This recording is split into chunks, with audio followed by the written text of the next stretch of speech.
बिंदिया के शरीफ माँ बाप की वजह से और दूसरी तरफ उसके पिता का दबाव भी था और वे आज बिंदिया को विदा करवा कर ले आया था। गुड़िया आप घर आ जाओ, बच्चे का और तुम्हारा और जितेंद्र का माँ कब से वेट कर रही है, विक्रम ने मोनिका से कहा तब वह होंठ भींचे। एक नज़र रूम के बंद दरवाजे की तरफ देखती चुप से बाहर की तरफ बढ़ गई। क्या हुआ पत्नी जी, तबीयत ठीक है ना? वह जो कुणाल को सीने से लगाए सुला रहा था बहुत ही ढीले कदमों से मोनिका को आते देखकर उसके तरफ ध्यान दिया। कुछ नहीं, घर चलिए, वह उसकी कलाई थामे बोली। हाँ हाँ, अगर रहना चाहती हो तो रह जाओ, बेदिली से बोला, जबकि उसका बिल्कुल भी उसे वहाँ छोड़ने का दिल नहीं कर रहा था, ना इरादा था। मम्मी की तबीयत कुछ ठीक है, लेकिन मेडिसिन लेकर सो गई हैं। मौसी जी आई हैं, वो उनके पास में हैं और पूर्वा दीदी ने उन्हें संभाल लिया है। हम सुबह जाएंगे, वो बहुत ठहरे शब्दों में बोलती जितेंद्र को बहुत अपनी अपनी सी लग रही थी। हाँ, भाई से मिली हूँ, उनका मूड भी ठीक है। वह उसके चेहरे की उदासी देखता उसे अपने हल्क में ले गया। पता नहीं, कुछ चुप चुप सी है। वह परेशान होकर बोली, चलो कोई बात नहीं, विक्रम बहुत समझदार है, हैंडल कर लेंगे, सब फिक्र ना करो, आप हमें सुबह छोड़ जाना।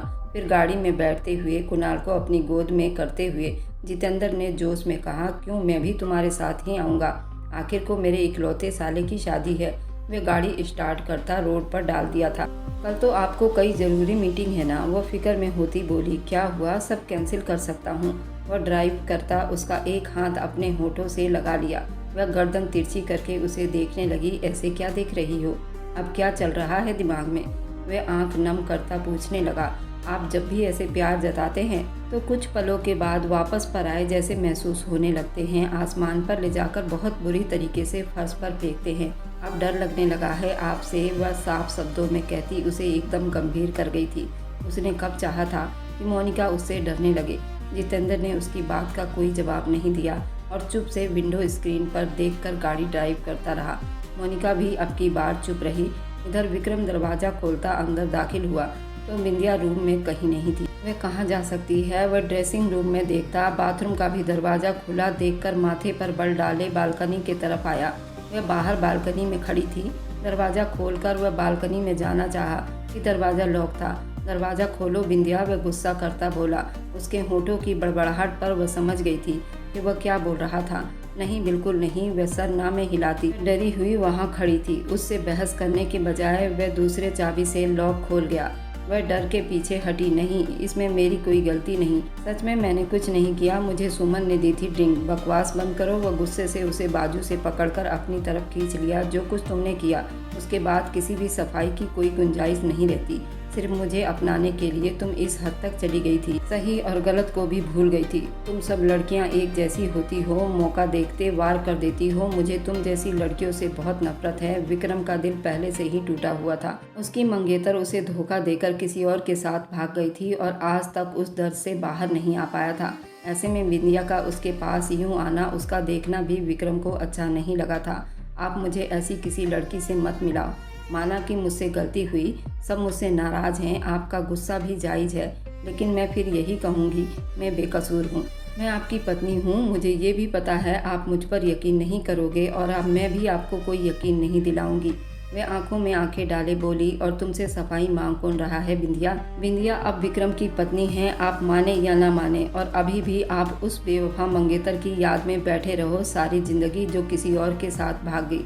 बिंदिया पर विक्रम का हाथ उठा था, लेकिन उसने जल्दी से रोक लिया था। विद्या ने हैरानी से उसका हाथ देखा। उसकी आंखें झिलमिला गई। अगर दोबारा उस बुरी औरत का नाम लिया मेरे सामने, अच्छे से बताऊंगा तुम्हें कि पत्नी कहने में और ज़बरदस्ती बनने में कितना फ़र्क होता है। उसे दोनों बाजुओं से जकड़े, उसे गुस्से और झटके से छोड़ा तो वह एकदम पीछे हो गई। उसकी कमर जाकर रेलिंग से टकरा गई। दर्द की एक लहर कमर में उठी थी। वह बैलेंस बनाते बनाते पीछे रेलिंग पर गिरने ही लगी थी कि विक्रम ने जल्दी उसे कमर से ही अपने तरफ खींच लिया और वह नीचे गिरने के बजाय उसके सीने से जा टकराई। उसे नहीं पता था इतने हल्के से धक्का देने पर वह इतनी बुरी तरह से अनबैलेंस हो जाएगी। तुम ठीक हो? बौखलाता हुआ फिक्र से पूछने लगा, जबकि उसके कमर में बहुत जोरों की लगी थी। क्या फ़र्क पड़ता है, मैं इसी लायक हूँ। वह गुस्से से दर्द बर्दाश्त करते बोली। जाओ यहाँ से। वह दांत चबाते बोलता वापस अंदर की तरफ बढ़ गया, जबकि वह अपनी कमर को थामे सिसकती रह गई। ड्रेसिंग रूम में जाते हुए अपना ड्रेस चेंज करते अब आईने में अपनी कमर को, उस निशान को देखने लगी जहाँ उसे रेलिंग लगी थी। अच्छा खासा निशान पड़ गया था और वह जख्मी सा मुस्कुरा दी। दराज में से एक क्रीम निकालकर अंदाजे से अपने कमर पर लगाने लगी, लेकिन उसका हाथ वहां नहीं पहुंच रहा था। वह फिर से सिसक उठी और क्रीम का ढक्कन बंद करते ड्रेसिंग टेबल पर फेंका। मुझे नहीं करनी थी ये शादी, सब मुझसे गुस्सा हो गए हैं। माँ कोई और यकीन करता या ना करता परवाह नहीं थी, आप तो अपनी बेटी पर भरोसा कर लेती ना। काश आप अपनी परवरिश पर यकीन करती, आपकी बेटी कभी ऐसा नहीं कर सकती। मैं दोनों हाथों में चेहरा छुपाए फूट फूट कर रो दी। फिर से दरवाज़ा धाड़ से खुला और विक्रम गुस्से से अंदर दाखिल हुआ, पर जैसे ही उसने बिंदिया पर नज़र दौड़ाई, सामने ऐसे खुला जिस्म देखा, वहीं ठिठक कर रुक गया। बिंदिया की निगाह भी उसकी तरफ उठी, उसके चेहरे पर बेयकीनी थी। वह अपनी नज़रों को दूसरी तरफ घुमाने लगा था। अचानक उसकी निगाह बिंदिया की कमर पर ठहरी। सारे शर्म और लिहाज भुलाकर वह उसके तरफ कदम बढ़ा दिया। विक्रम उसके कमर के निशान को उंगली से छू गया। वह तो कसमसाकर थोड़ा दूर हटी थी, धड़कते दिल और कांपते हाथों से अपना कपड़ा ठीक करने लगी, जिसे विक्रम ने रोक दिया और ड्रेसिंग टेबल से क्रीम उठाकर उसके निशान पर लगाने लगा।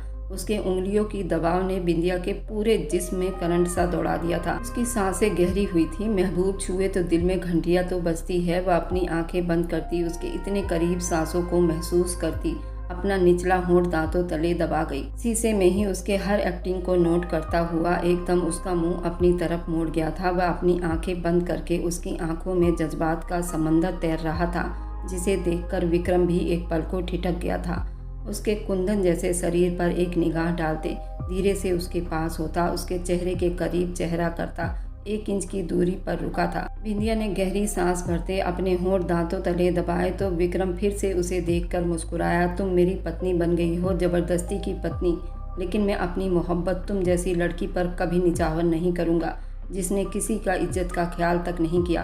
ये कहते पीछे हट गया। प्यासा कुएं के पास जाकर प्यासा ही लौट आया था। वह ड्रेसिंग रूम से जा चुका था, जबकि उसके शरीर को पूरा देख चुका था। उसके पूरे शरीर में एक करंट सा दौड़ गया था। बिंदिया का दिल कर रहा था वह खुद को ख़त्म कर दे, क्योंकि वह खुद को इस आदमी के आगे बेमोल कर गई थी। क्यों वह तड़पते आंसू बहा रही थी। इधर कुणाल सो गया था। वह जो कल छुट्टी का इरादा रखता था, इसलिए एक्स्ट्रा काम करने स्टडी रूम में लैपटॉप खोलता बैठ गया था। अब तो उसका सर दर्द से फटने के करीब था। मोनिका भी कॉफ़ी बनाकर ले आई, उसके पास बैठ गई। थैंक्स। उसे जोरों से उस वक्त कॉफ़ी की चाहत हो रही थी। कुणाल सो गया। आप भी रेस्ट कर ले, काफ़ी रात हो गई है, वह नॉर्मल शब्दों में कहती वापस पलटी कि जितेंद्र ने उसकी कलाई फिर से थाम ली। लैपटॉप एक तरफ करता उसे अपनी गोद में बिठाते उसका चेहरा तकने लगा। कोई परेशानी है क्या मोनिका? वह उसके पास अपनी बाहों को उसके गर्दन में डाले बड़ी चिंता होकर पूछ रहा था। नहीं तो क्या मेरे साथ तुम खुश नहीं? उसके अगले सवाल पर मोनिका ने आंखें फैलाए उसे देखा, जबकि दिल जोरों से धड़कने लगा, जिसे जितेंद्र ने बखूबी महसूस किया। ऐसा तो कुछ नहीं है, आप क्यों ये सब पूछ रहे हो? वो नज़रें चुरा गई। मोनिका, मैं मानता हूँ हमारी शादी जिस भी हालात में हुई, उनमें ना तो तुम मेंटली तैयार थी न मैं, लेकिन फिर भी माँ बाप के खुशी के लिए हमने ये सब किया।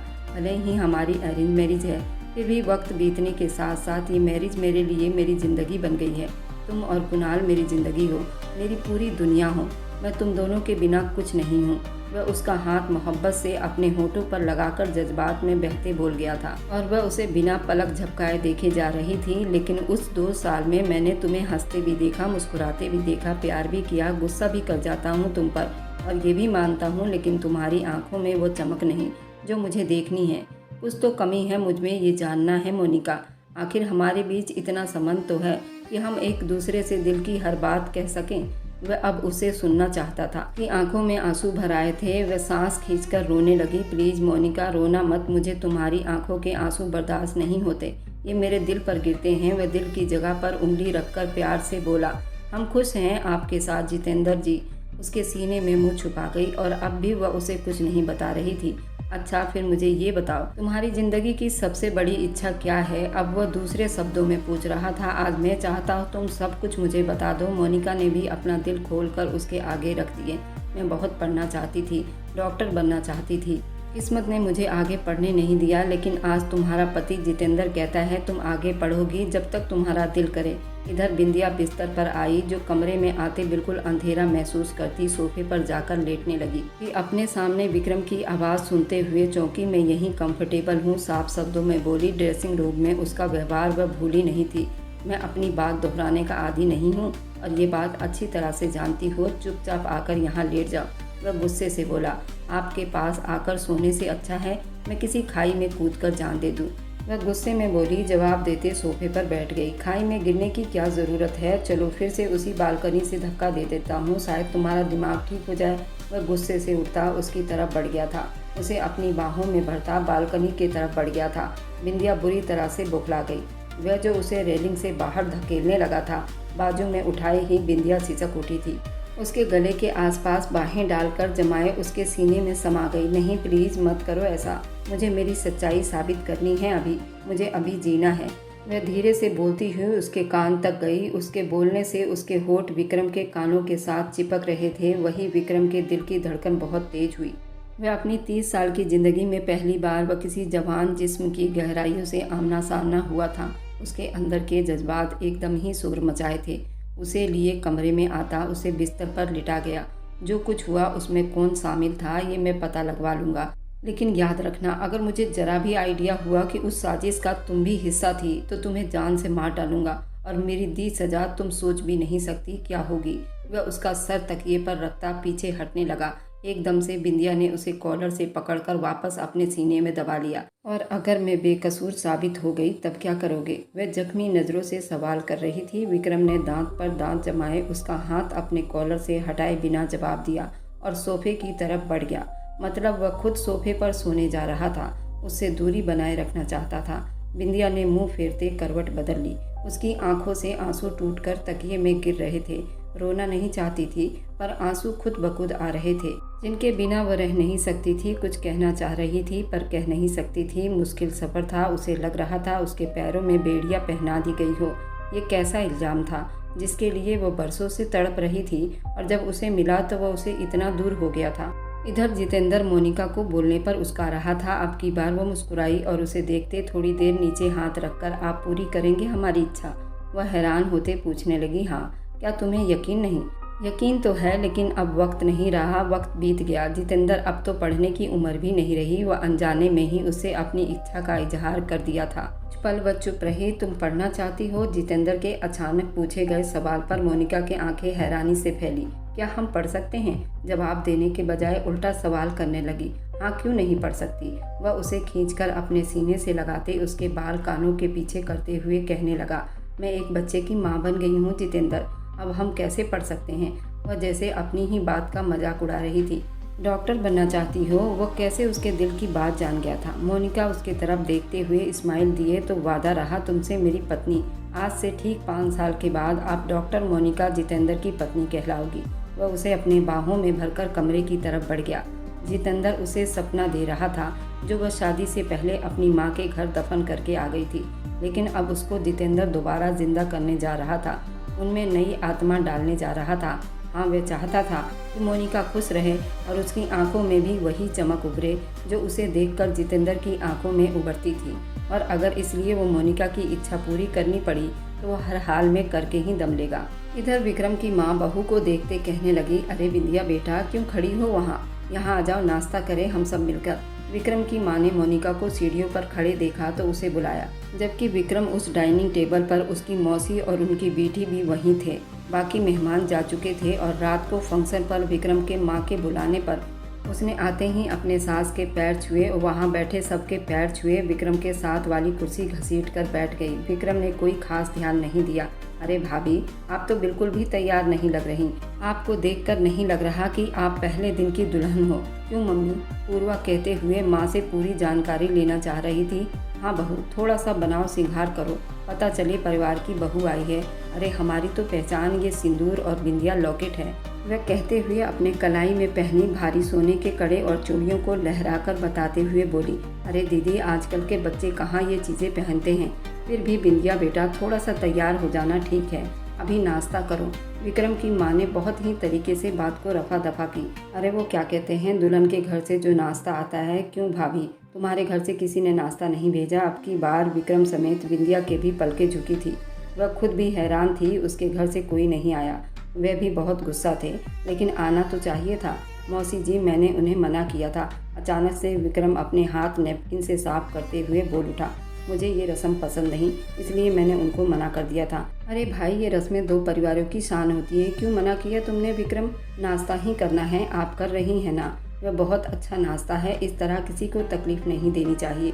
मुझे अच्छा नहीं लगा इसलिए मना कर दिया।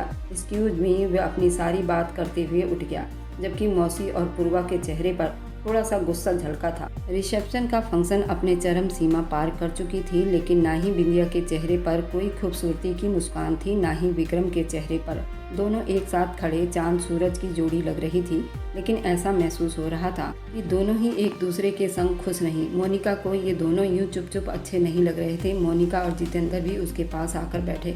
इधर कॉलेज की सुमन भी उन दोनों पर नजर गड़ाए हुए थी। अरे कैसे हो? आखिर तुमने वह सब हासिल कर ही लिया। प्रोफेसर को तुमने अपने जाल में फंसा ही लिया। उसकी दोस्त सुमन ने स्टेज पर आते गुस्से से चिल्लाई थी। बिंदिया ने गुस्से से उसके तरफ घूरा था। आते उसे देखा। विक्रम कुछ देर पहले ही स्टेज से उतरकर नीचे गया था और उसी मौके का फायदा उठाते हुए सुमन स्टेज पर आई थी। तुम्हें किसने इनवाइट किया है? क्यों आई हो तुम यहाँ? मेरी जिंदगी में जहर घोलकर तुम्हें सुकून नहीं आया जो तुम फिर से आ गई हो? बिंदिया ने दबे शब्दों में कहा। एक तो पहले ही परेशान थी क्योंकि उसके घर से कोई भी नहीं आ रहा था, ना कोई रिश्तेदार आया था, ना ही उसके माँ बाप। इतने नाराज थे उन्होंने आज उसके फंक्शन में आना भी जरूरी नहीं समझा। और ऊपर से ये सुमन फिर से आधमकी थी। बेस्ट फ्रेंड होकर कैसे छोड़ देती तुम्हारा फंक्शन? वैसे उस रात तुम्हारे और प्रोफेसर के बीच कुछ हुआ तो नहीं था जो माँ बाप ने इतनी जल्दी तुम्हें ब्याह दिया? डर के मारे पता चले 9 महीने पहले ही तुम माँ बन गई हो। वह अपने शब्दों से जहर उगलती हंस रही थी। कॉलेज में उसकी नज़र भी विक्रम पर थी, पर विक्रम ने कभी उसके तरफ नज़र उठाकर भी नहीं देखा था। बिंदिया से तो मोनिका की वजह से उसका आमना सामना होता रहता था, क्योंकि मोनिका उसकी बचपन की दोस्त थी। जबकि स्टेज के ऊपर आते विक्रम ने उसकी बात थोड़ी बहुत सुन ली थी। तुमने और मुरली ने मिलकर जो ये खेल रचाया है ना, उसके लिए अब तुम दोनों की पकड़ हो गई है। पुलिस को सारे सबूत मिल चुके हैं। वहाँ के सीसीटीवी कैमरे में सब कुछ रिकॉर्ड हुआ है। अब यहाँ से सीधा जेल जाने की तैयारी करो और वहाँ बैठकर सोचना प्रोफेसर विक्रम के बच्चे कब होंगे। सिंगल सिंगल होकर पूरा नोवेल या आर्टिकल लिखना बैठकर इतना बारीकी जवाब सुनते सुमन के तो होश हवास ठिकाने लगे थे। तभी लेडीज पुलिस अंदर दाखिल हो गई। जाओ, आपकी ससुराल आपको लेने आ गई। विक्रम पैंट के पॉकेट में हाथ डाले बड़े आराम से कह रहा था, ये आपने अच्छा नहीं किया। और सुमन ने दांत चबाते हुए कहा। विक्रम गुस्से से दहाड़ा कि सबकी निगाहें उस पर ठहर गई। साधारण कपड़ों में लेडीज पुलिस ने सुमन को अरेस्ट करके ले जा चुकी थी। बिंदिया की आंखों से आंसू बह निकले, जिन्हें छुपाने के लिए वह अपना मुंह फेर गई। भाई आप ठीक है ना? मोनिका परेशान होती ही स्टेज पर आई। हाँ गुड़िया, अभी तो सब ठीक है और आगे सब भगवान ठीक करेगा। वह एक गहरी निगाह बिंदिया पर डालता स्टेज से नीचे उतर गया। अभी मुरली को भी अरेस्ट करवाना था, जो न जाने कहाँ छुप कर बैठा था। अपनी माँ और अपने बाकी रिश्तेदारों को अचानक अंदर आता देखकर वह रोती रोती हंस पड़ी थी। कैसी हो मेरी बच्ची? बिंदिया की माँ ने बेटी को गले से लगाते पूछा।